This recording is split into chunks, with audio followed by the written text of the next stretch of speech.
உண்மையின் தாயே இறைவா, இறை மகனே இறைவா, தூய ஆவி இறைவா,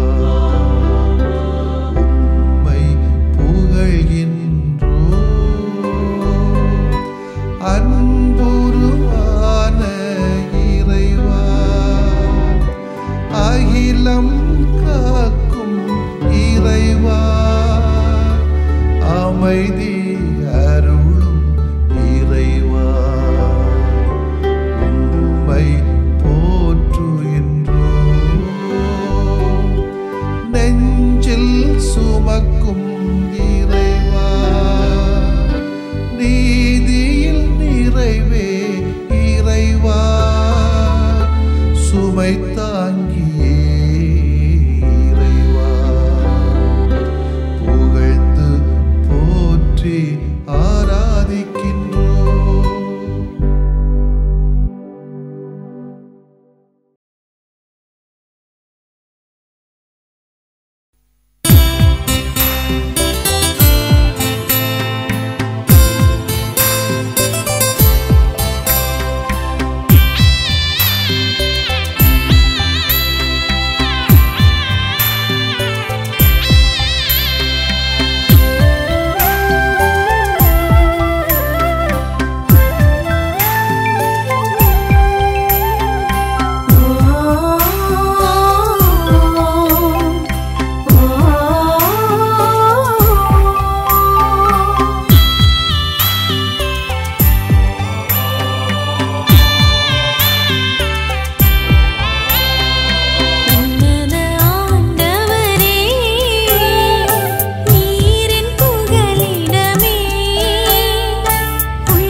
லூக்கா எழுதிய நற்செய்தி அலகு 5 இறை சொற்றொடர்கள் 12 முதல் 16 வரை.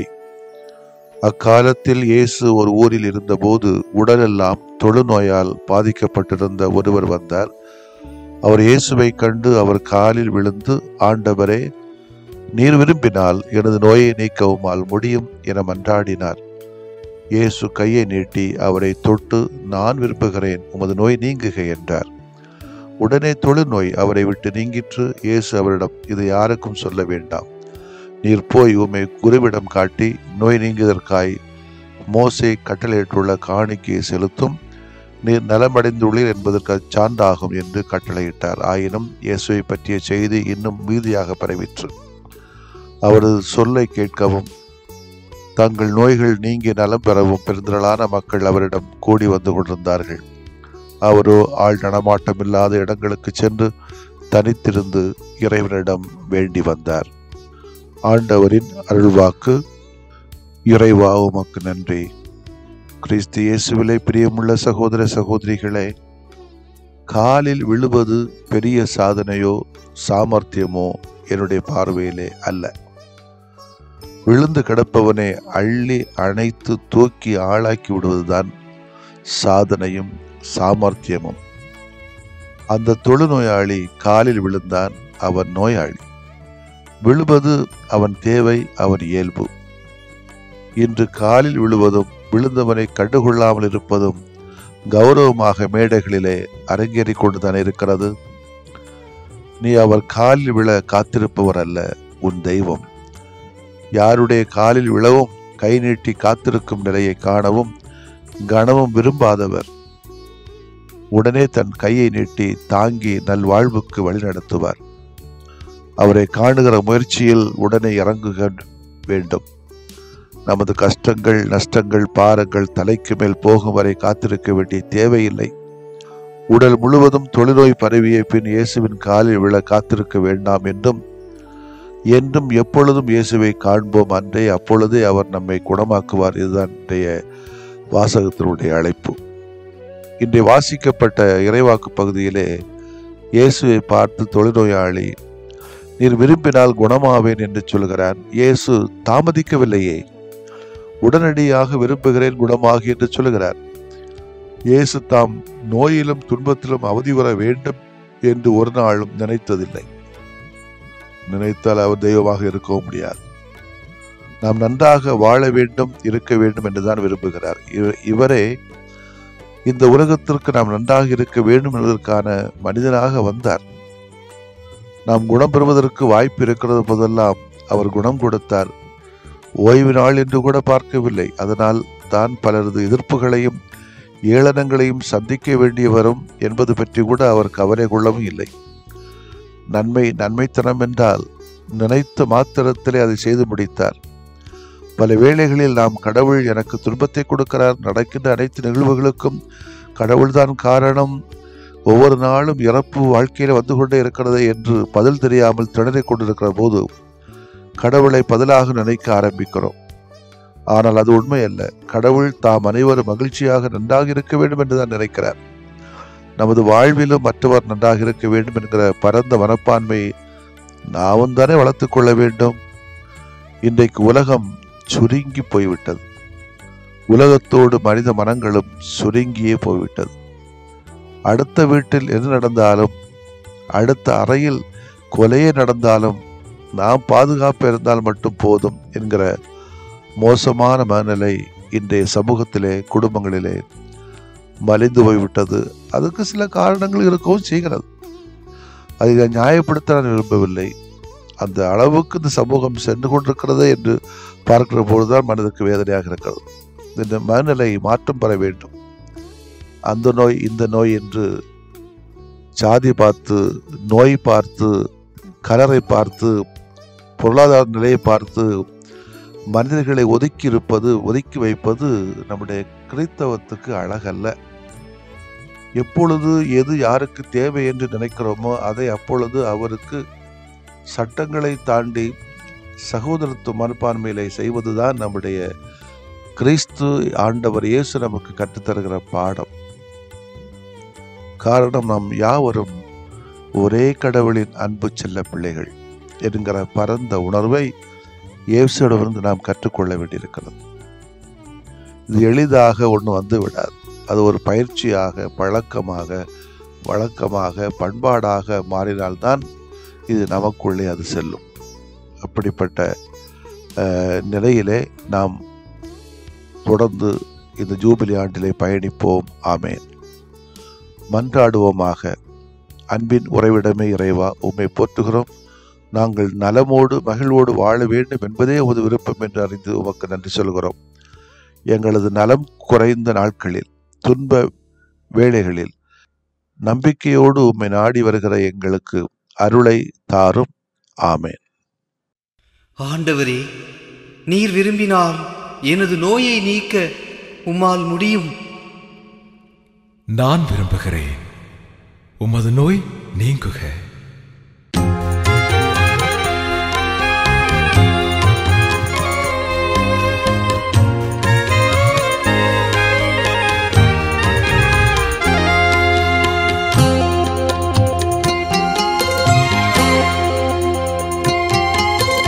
நம்பினேன் ஆண்டவரே, நலம் தாருமே. நம்பினேன் ஆண்டவரே, நலம் தாருமே.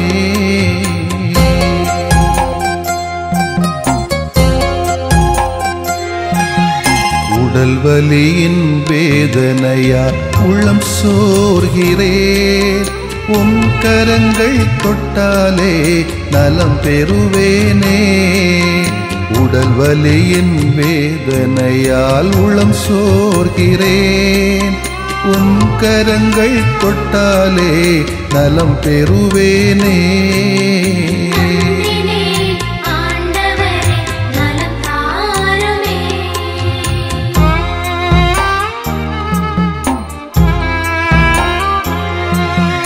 தீராத தலைவலியால் நிலைகுலைகின்றேன்.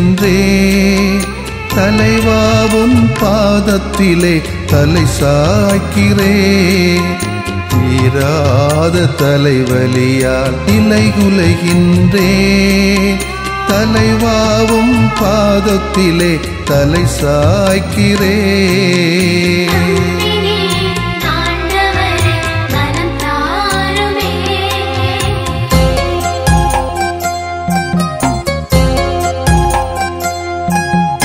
முட்டுவலி முதுகுவலியால் வீழ்ந்து கிடக்கின்றேன். முகம் வாடி உமை நோக்க தூக்கவாருமே. முட்டுவலி முதுகுவலியால் வீழ்ந்து கிடக்கின்றேன். முகம் வாடி உமை நோக்க தூக்கவாருமே.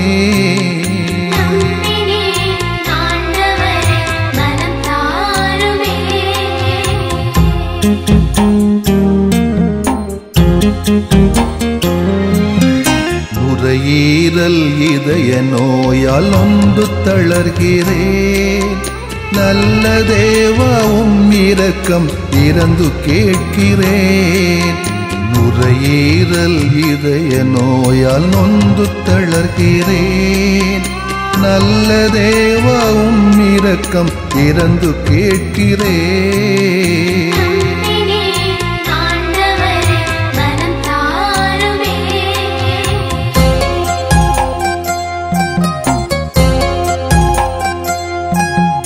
பார்வையும் செவித்திறனும் குறைய காண்கிறேன்.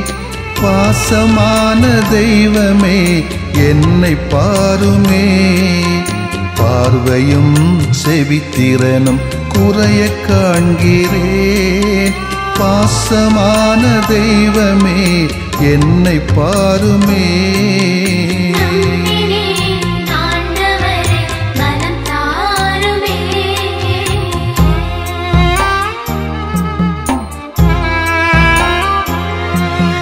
நீரிழிவால் புற்று நோயால் நிம்மதி இழக்கிறேன்.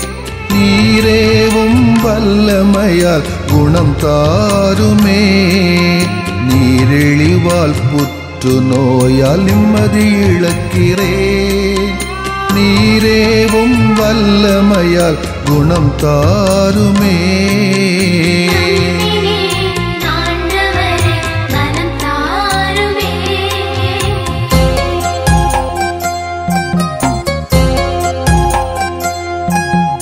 வாட்டும் நோய்கள் அனைத்தும் பாதம் ஒப்படைக்கிறேன். வல்ல தேவா ஒரு வார்த்தை சொல்லி தேற்றுமே. வாட்டும் நோய்கள் அனைத்தும் பாதம் ஒப்படைக்கிறேன். வல்ல தேவா ஒரு வார்த்தை சொல்லி தேற்றுமே. நம்பினேன் ஆண்டவரே நலம் தாருமே. நம்பினேன் ஆண்டவரே நலம் தாருமே.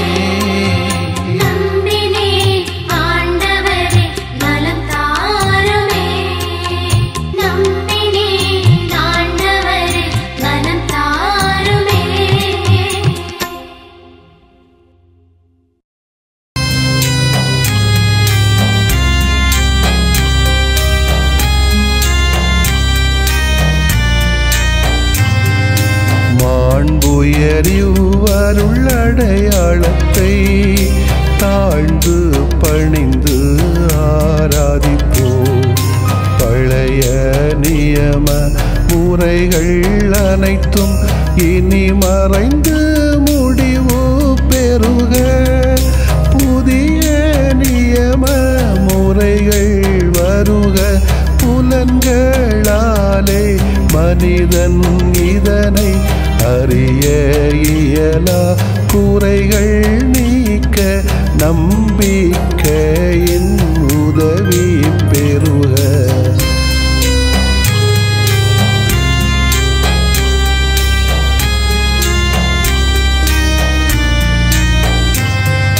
தந்தை அவர்க்கும் மகன் அவர்க்கும் புகழ்ச்சியோடு வெற்றியாக்கும்.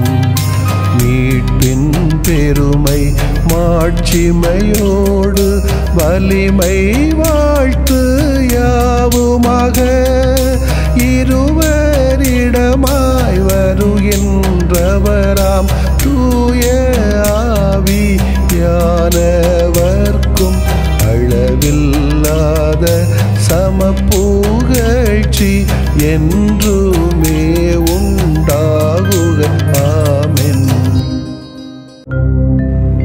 வானின்று அவர்களுக்கு அப்பமளித்தீரே.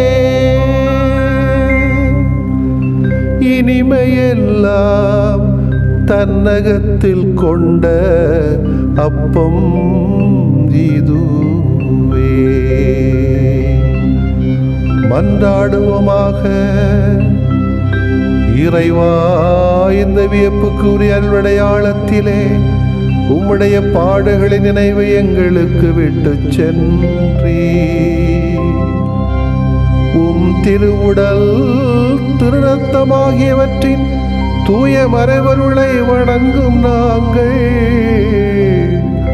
உமது மீட்பின் பயனை இடைவிடாமல் துய்த்து உணர்ந்து மகிழ அருள்வீராக. தந்தையாகிய இறைவனோடும் தூய ஆவியாரின் ஒன்றிப்பில் இறைவனா என்றென்றும் வாழ்ந்து ஆட்சி செய்கின்ற உம்மை மன்றாடுகிறோம்.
இருதயமே கனலாய் எரிந்து கனலாய் பரவும் இயேசுவின் இருதயமே புனலாய் சுரந்து புனிதம் வளர்க்கும் இயேசுவின் இருதயமே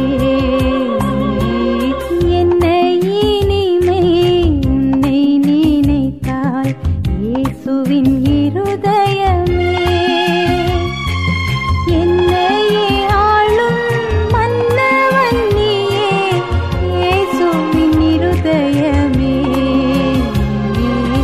என்னை இனிமை உன்னை நினைத்தால் இயேசுவின் இருதயமே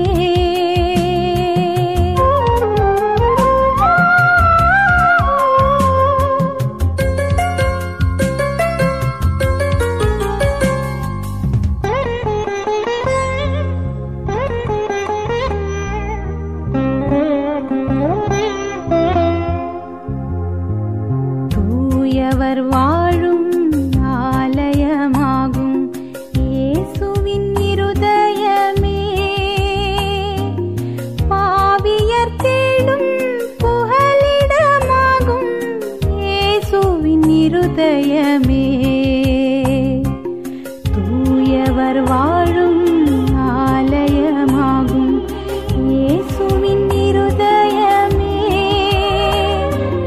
பாவியர் தேடும் புகலிடமாகும் இயேசுவின் இருதயமே என்னை இனிமை உன்னை நினைத்தால் இயேசுவின் இருதயமே என்னை இனிமை உன்னை நினைத்தால் இயேசுவின் இருதயமே என்னையே ஆளும் மன்னவன் நீயே இயேசுவின் இருதயமே என்னை இனிமை உன்னை நினைத்தால் இயேசுவின் இருதயமே நிலையான புகழுக்குரிய தூய இறை நன்மைக்கு எல்லா காலமும் தொழுகையும் புகழும் போற்றியும் ஆட்சிமையும் உண்டாக கடவது போற்றியும் ஆட்சிமையும் உண்டாக கடவது. தந்தை மகன் தூய ஆவியாரின் பெயராலே ஆமென்.